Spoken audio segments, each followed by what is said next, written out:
दोस्तों अस्सलाम वालेकुम। उम्मीद है आप खैरियत से होंगे।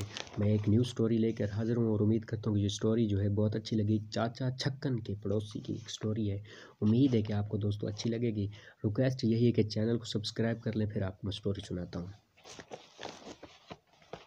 जी तो दोस्तों, चाचा छक्कन उन दिनों तन्हा रहते थे। छोटा सा मकान था, खुद पकाते खुद खाते चैन से गुजर बसर हो रही थी। मगर पिछले चंद दिनों से सख्त परेशान थे।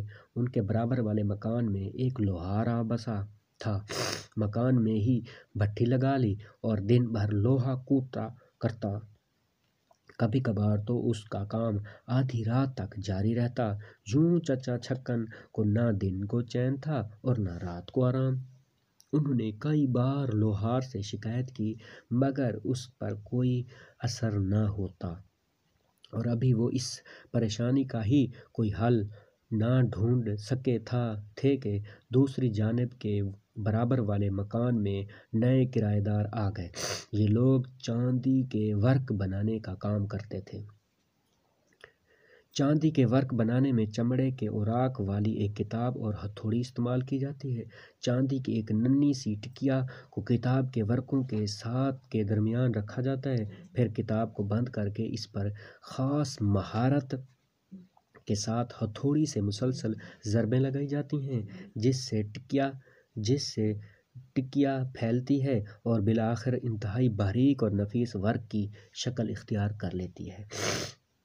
चमड़े की किताब पर ज़रबें लगने से काफ़ी ज़ोरदार आवाज़ पैदा होती है। ये काम अमूमन कई अफराद बेयक वक्त करते हैं, जिससे आवाज़ और भी बढ़ जाती है। यूं चाचा छक्कन दोहरी मुसीबत में पड़ गए।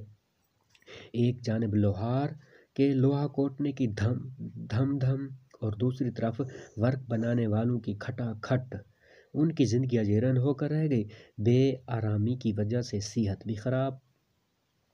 एक रोज़ उन्होंने दोनों हमसायों को बुलाया और उनसे मसले का हल दरियाफ्त किया।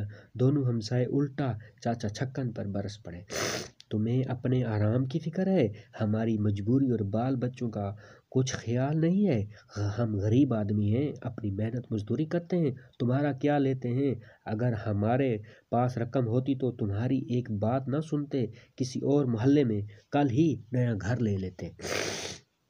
अच्छा तो ये बात है, मसला सिर्फ रकम का है, चलो इसका बंदोबस्त हम किए देते हैं। चाचा छक्कन दिल ही दिल में खुश होते हुए बोले।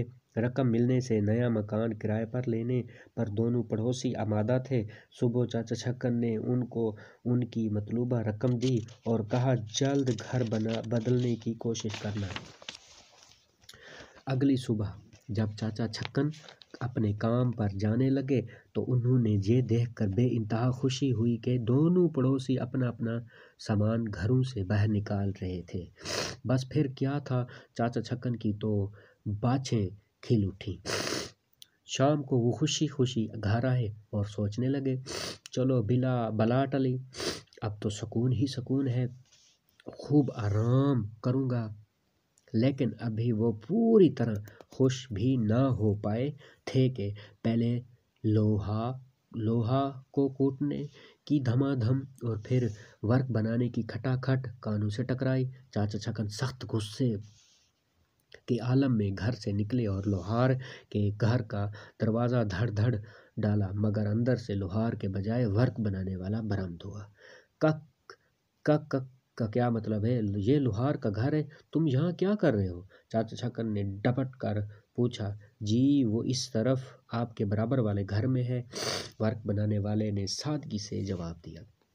हमने आपकी ख्वाहिश और अपने वादे के मुताबिक अपना अपना घर छोड़ दिया है। अब भाई लोहार अब आपके दाएं जानिब और मैं यहाँ बाएं तरफ के मकान में आ गया हूँ। चाचा छक्कन ने दूसरे घर की तरफ देखा, वहाँ दरवाजे पर लोहार खड़ा था। उन्हें चक्कर सा आ गया, सर पकड़कर ज़मीन पर ही बैठ गए। इनके तस्वर में वो रुपए घूम रहे थे जो उन्होंने मकान छोड़ देने के वादे पर दोनों को दिए थे। दोनों वादे किए के मुताबिक मकान छोड़ दिए थे, मगर मसला अपनी जगह पर था। लोहार और वर्क बनाने वाला एक दूसरे को मैनी खेज नज़रों से देखते हुए मुस्कुरा रहे थे। तो दोस्तों उम्मीद है कि ये वीडियो अच्छी लगी हो, चैनल को सब्सक्राइब कर लें। फिर मिलते हैं न्यू वीडियो के साथ।